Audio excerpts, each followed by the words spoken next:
міне шыраққа жиналып отырсыздар. Жуырда біздің топтан барып келдіңіздер. Айсұлу, кім барып келді? Сайтханапқа барды, Назгүл барды. Назгүл барды екен. Қайда барып келдіңіздер? Ақтөбеге барып келдік, аталарға зираттауға. Қай аталарға бардыңыздар? Ойсал бабамызға бардық, Бекболат атаға бардық, Бесет Батыр атамызға, Қобланды Батыр атамызға, Сүлеймен Бақсы атамызға барып көрдік. Сол қызы Алиянамызға, сынықшы Сүлеймен ата сынықшы екен. Алиянамызға, қыз Әулие бар. Өте жасы барды, бізді жасы қарсы алды да, өте жасы бата беріп батыр. Батырда бәрін жан-жақтан өте көп түйін шешіліп жатыр. Сол жақсы жақсы. Ал Аманбай ағамыз, үніміз қалайсыз? Қандай жаңалық бар Жайнақта? Жайнаққа көп болды, барған жоқпын. Жол жоқ о жақта. Қазір жол жоқ, иә? Қыста қиын ба? Жексенбі күні барып ем, таңертең жұмыстан кейін. Сол кіргеннен кейін шыққанда ізім қайтадан жауып қалды. Тазаланбаған бұл жақта. Бәй тазалап отырады ой ме? Тазаланбаған, кім тазалайтын білмейді. Жайнақтың өзі негізінде жаман емес, бәрі жақсы. Өз жерде енді мал ұстайды ғой. Мал ұстап жатыр. Тауықтар бар, қойлар бар. Құрбалдық Нұрмұхамбеттің өзі хабарлама беріп жатыр ғой. Біздерге шетелден көп шалып жатыр екен, Қазақстан. Ақштан, Нидерландиядан дейді, құрбалықтар шалып жатыр. Сол жақтан хабарласып. Енді ол деген өте жақсы ғой. Біздің Қазақстанның табиғатының тұрақтылы болып тұрғаны осы құрбалықтың арқасында. Қанша айтқанмен құрбалдық шалып, Аллаға мінәжат етіп жатырмыз. Алладан тілек тілеп жатқанымыз сол. Сондай жағдай.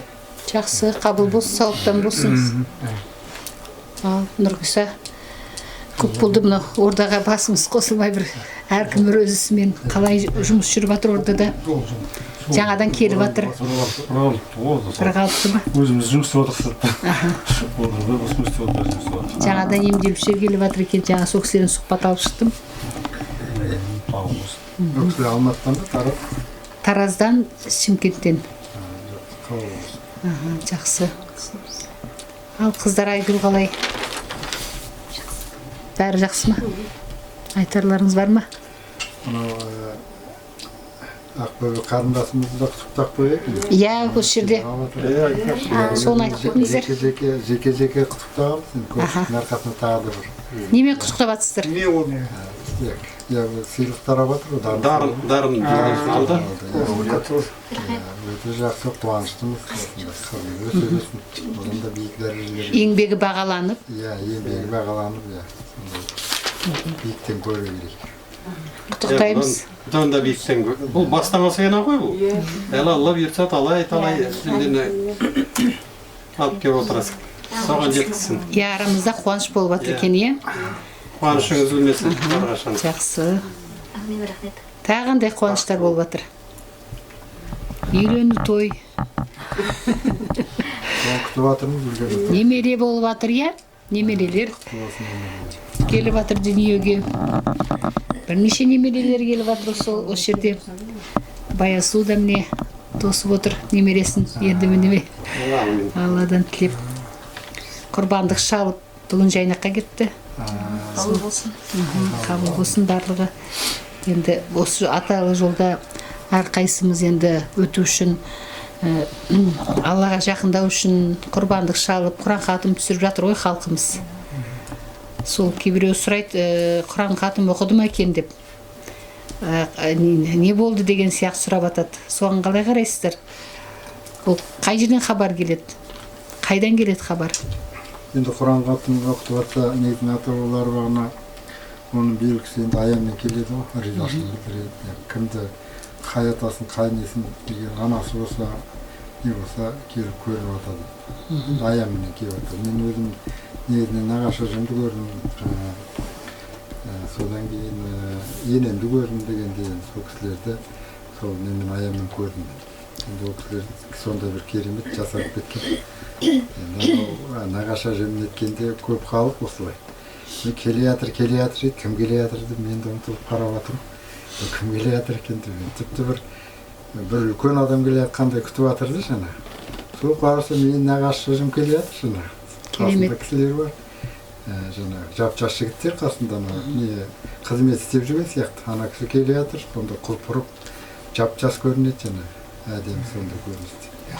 Сонда көріністер болады, енді кімге қалай, енді мен оны айтамын. Мен өзім басымнан өткенді айтып жатырмын. Иә, жалпы хабар келіп отырады, иә. Хабар келеді. Жуырда Баян сұлу маған ыңғай айтатын да, сен мамамды түсінде көресің, мен көрмеймін деп, анамызды. Сол жуырда Құран хатым түсірген, сосын айтады, мен анамды көрдім ғой, анамыз үстіндегі құрттарын алып тастап жатыр дейді.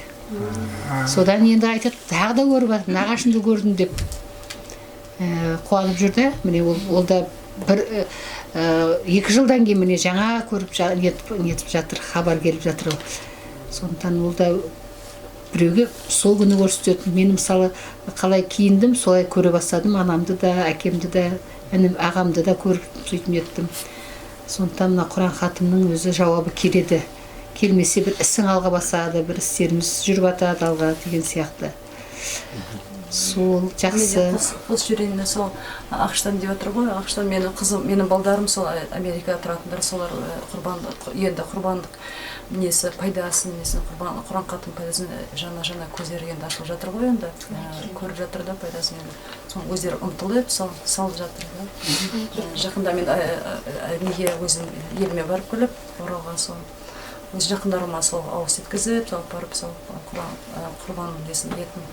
Сол балдарым сол сөйтіп тұры, сөйтіп жаңада видео түсіремін, сол сонда неден Ирландиядан бір келіншек қазақша киінген қазақ, сол Ирланд несі ұлтқа тұрмысқа шыққан ғой, сол құрбандық шалып жатыр, сонда Ричард ұлы деді, бірден ұлы деп айтады, сөйтіп ана айтады, мен де көзім жетіп жатыр деді, ана зікір Алмагүл ғой. Алмагүл ме?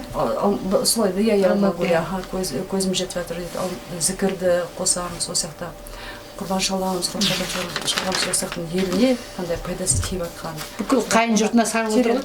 Иә, терең неткен жоқпыз, әлі соққан жоқпыз, бірақ біздің сондай. Сол жылда 5 құрбандық жіберді қайын жұртыма деп. Енді тегінде бар ғой, мұсылман несі бар ма? Иә. Жайдың жай емес қой. Ең басы солар көрсін, бұл не екен деп жақсылығын көріп атқасын жебер жатыр ғой. Қабыл болсын. Жақсы, рахмет сізге. Бисмиллахи-рахмани-рахим. Бүгін міне Бақытгүл апай Сүйінбай атаның ордасына келіп құрбандық шалып жатыр. Бұл бір құрбандығы емес, бірнеше құрбандық шалды бұл кісі. Аманатқа берік деп айтуға болады. Бұл құрбандықтың да бір хикметі бар. Қазір осы хикметпен Бақытгүл апай бөлісіп кетеді. Бұл құрбандығымның Түркістанға барген кезде маған осы бір жеті бұрын Түркістанға барып келдім. Сол кезде Арыстан бабтың басында маған аян беріп, түсіме кіріп, 3 жұртыңдың 3 құрбандығы бар деп түсті. 3 шешімі бар оның деп. Сонда нағаш жұрты, қайын жұртым, өз жұртым деп түсірді. Содан кейін мен сол жақта бір құрбандықты шалдым. Ол аянымда көрсетті, нағаш жұртыңдікі шешілді деп. Үйге келгеннен кейін тағы да аян алдым, келе сала әкемнің аруағы келіп меғанда деп аузында қан тұр екен бір құрбандық деп ол кісі де көрсетті. Сосын әкемнің өз жұртым деп ол кісіге тағы да бір құрбандық Сүйінбай атаның ордасына кеп шалдым. Осы 3-4 күн бұрын. Онан кейін ендігі 3-ші қайын жұртықын өзім қатым түсірем ба, ас берем ба, қалай деп өзіме көкейіме сұрақ қойған кезде маған тағы да аян берді. Ол аянның мен хикметтегі енді тылсымдағы құдіретті айта кетейін, сұрағыма ол аян былай кеп жауап берді. 5 көбейту 8 сұрағы қанша деп 40 дедім. 40 құрбандықтың алып жатқан бағалары қазір 40 мыңнан алып жатырмын. Содан кейін өзім оны түсіне қойдым. Құрбандық екен деп. Онан кейін жеті қарақшы жұлдызды көрсетті. Соның екеуін көрсетті. Сонда екі жұлдыздың жаңағы жұлдызбен жалғанатынымды тағы да өзіме сол аян арқылы көрсетіп жатыр. Енді бұл өте маған тылсымнан кеп жатқан уақи деп айтамыз ба, әлде өзі аманаттың жаңа жолы ауыр дейді, аманатқа жаңа қиянат жасама деп жатады. Сол үшін мен осы 7 күннің ішінде уақытына дейін есептеп бітір аманатты деп аянымен алып жатқаннан кейін осы істі мен аманатты орындауға және Сүйінбай атаның ордасына шал деп маған көрсетеді. Сондықтан да мен осы 3 құрбандығымды да Сүйінбай атаның аруағы риза болсын, Алла риза болсын. Жәнегі 3 жұртымның аруағы шешілмей жатқан о кісілердің аруақтары да риза болсын деп шешілмей жатқан дұға бар, шешілмей жатқан жаңағы әр 62 тамырдан ұрпаққа кеткен қастық көз тілдер бар деп жатыр. Сол үшін маған осы аманатқа 3 жұртты бергеннен кейін әйел заты болсам да осы көтеріп алайын аманатты деп іске істеп сәттілігім бүгінгі күнгі 3-ші құрбандығым шалып жатыр. Шалған құрбандығыңыз қабыл болсын. Алға қойған армандарыңызға жете беріңіз. Аруақтар разы болып, бастары көтеріле берсін, еңбегіңіз жемісті болсын. Бұл да енді Құдайдың өзінің жаратқан пендесімен тілдесуі ғой. Енді қазір айтады, Алла тағала кезінде Мұхаммед пайғамбарымызға ғана уақи түсірген, пайғамбарлармен ғана сөйлескен. Бітті, енді қазір Құдайым ешқандай сөйлеспейді да, хабар да бермейді деп айтып жатады. Енді бұл Құдайдың бізге берген хабары немене?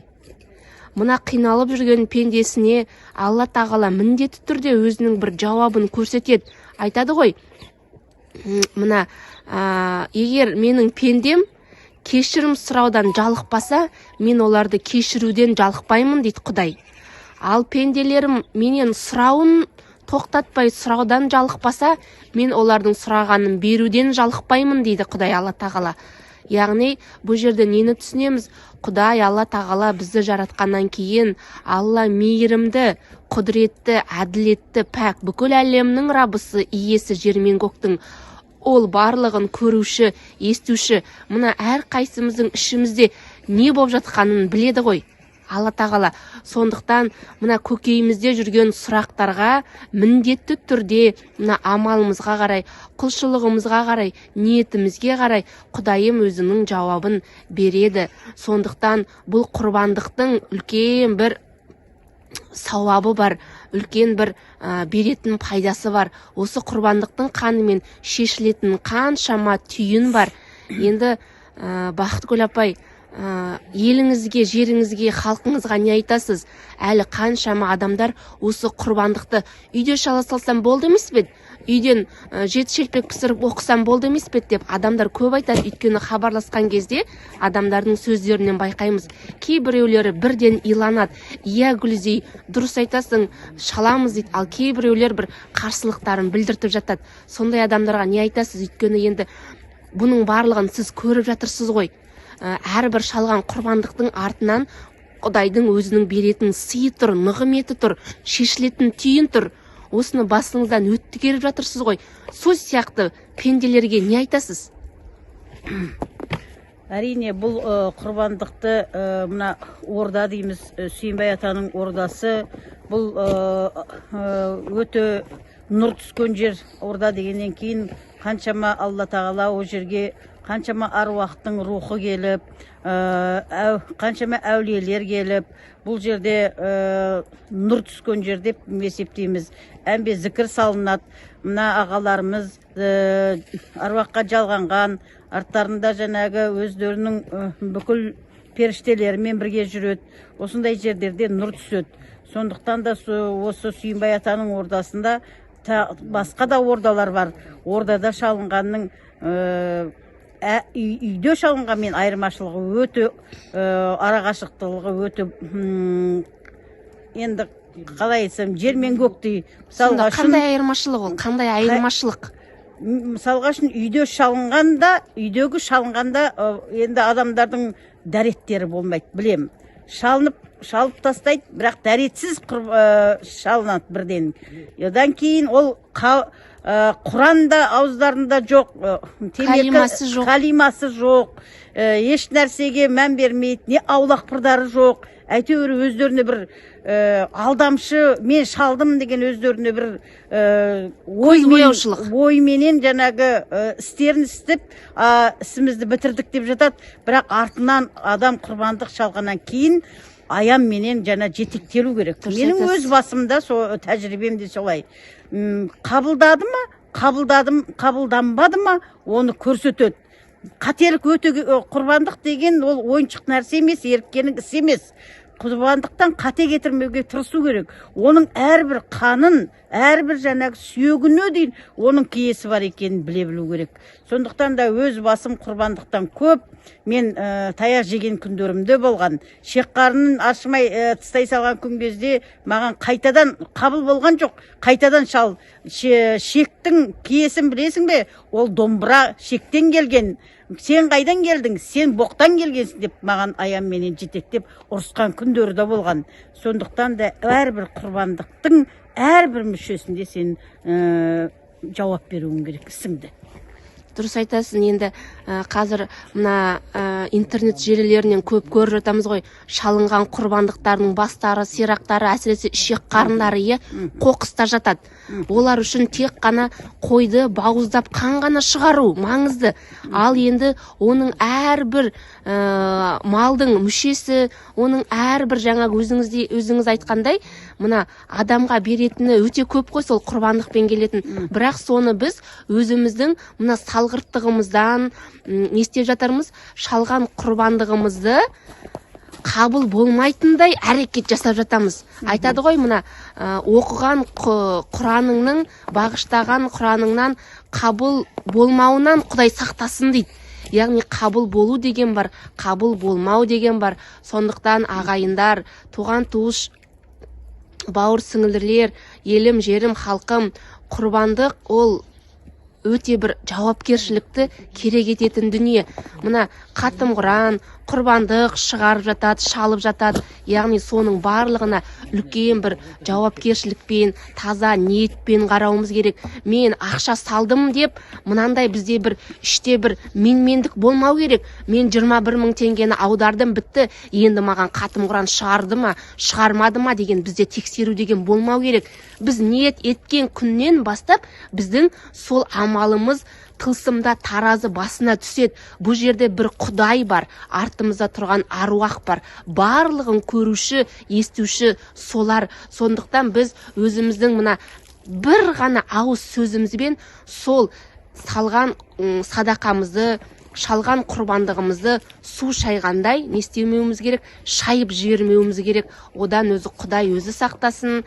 Әйтеу шалғаннан кейін, ақша бөлгеннен кейін қазір ешкім жетісіп отырған жоқ.